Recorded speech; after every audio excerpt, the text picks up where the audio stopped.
ہر انسان کی زندگی کی ایک بہت بڑی سچائی یہ ہے کہ اس کو زندگی کے کسی نہ کسی موڑ پر اس سچائی سے روبرو ہونا ہے، اور وہ سچائی ہے موت، یعنی موت برحق ہے، اس کو آنی ہی آنی ہے، زندگی کے کسی بھی موڑ پر آئے۔ اور ویسے بھی اللہ تعالیٰ نے ہمیں اس دنیا میں جو بھیجا ہے نا، وہ امتحان کے لیے بھیجا ہے۔ اللہ تعالیٰ نے ہمیں اس دنیا میں اس لیے نہیں بھیجا کہ یہاں آ کر اسی میں رہنا ہے، بلکہ ہمیں یہاں آ کر اپنی آخرت کی تیاری کرنا ہے، کیونکہ موت نہ کسی امیر سے ڈرتی ہے اور نہ کسی غریب کو چھوڑتی ہے۔ وہ یہ نہیں دیکھتی کہ یہ امیر ہے یا یہ غریب ہے، موت تو برحق ہے، اور جب اس کو آنا ہوتا ہے تو وہ آ کر ہی رہتی ہے، کیونکہ اللہ تعالیٰ قرآن میں فرماتا ہے ہر جاندار چیز کو موت کا مزہ چکھنا ہی چکھنا ہے، اور اللہ تعالیٰ نے ہمیں اس دنیا میں امتحان کے لیے ہی بھیجا ہے، اور ہمیں بالکل بھی نہیں پتہ کہ کب ہماری یہ سانسیں رک جائیں۔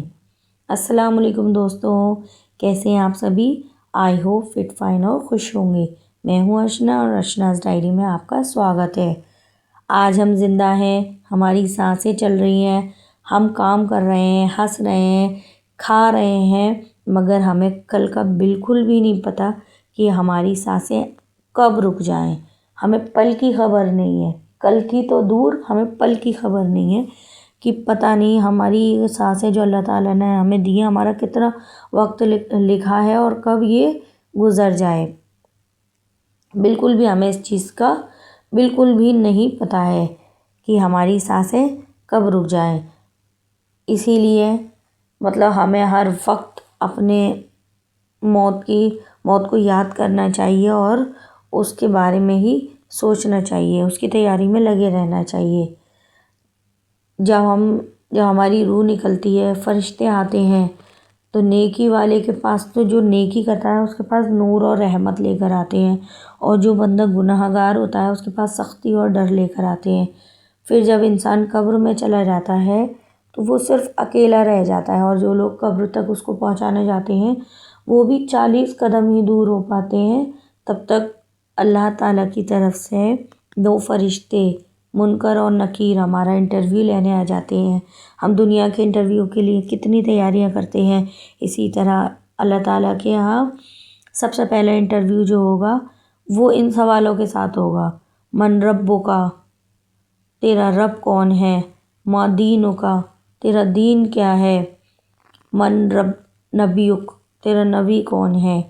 اور اگر ہم نے ان سوالوں کی تیاری کی ہوگی تو پھر ہم اس کے جواب بہت اچھے سے دے دیں گے، یعنی کہ ہم نے اپنی زندگی اللہ تعالیٰ کے بتائے ہوئے راستے پہ چلے ہوں گے اور اس کے طریقے سے گزاری ہوگی تو ہم اس کا آسانی سے جواب دے دیں گے۔ لیکن ہم نے اگر نہیں گزاری ہوگی تو ہماری زبان بالکل بھی نہیں کھلے گی، بالکل کھل ہی نہیں پائے گی۔ ہمارے دل میں ایمان نہیں ہوگا تو ہمارے دل سے یہ بات نکلے گی ہی نہیں، اس کے آنسر نکلیں گے ہی نہیں۔ اگر ہم نے زندگی میں اللہ تعالیٰ کو، اسلام پر چلے ہوں گے، اللہ کے بتائے ہوئے راستے پر چلے ہوں گے، نبی کریم صلی اللہ علیہ وسلم کی سچی محبت ہمارے دل میں ہوگی تو ہماری قبر جنت کا باغ بن جائے گی۔ اور اگر ہم نے غفلت میں اپنی زندگی گزاری ہوگی، نمازیں چھوڑی ہوں گی، جھوٹ بولا ہوگا اور دنیا میں ہی کھوئے رہے ہوں گے تو بالکل بھی ہماری منہ سے یہ بات نکلے گی نہیں، اور قبر میں ہماری کوئی بھی مدد کرنے نہیں آئے گا، نہ ماں، نہ باپ، نہ دوست اور نہ دولت، جس کے پیچھے آج کل بھاگم بھاگ مچی ہوئی ہے۔ اللہ کے نیک بندے کہتے ہیں قبر میں نور صرف انہی کے لیے ہیں جن کی زندگی نور سے بھری ہوئی ہے، یعنی کہ جن کی زندگی اپنی اللہ کے بتائے ہوئے طریقوں سے گزارتے ہیں انہی کی ہی زندگی میں نور ہے، باقی کسی کی بھی زندگی میں نور نہیں ہے۔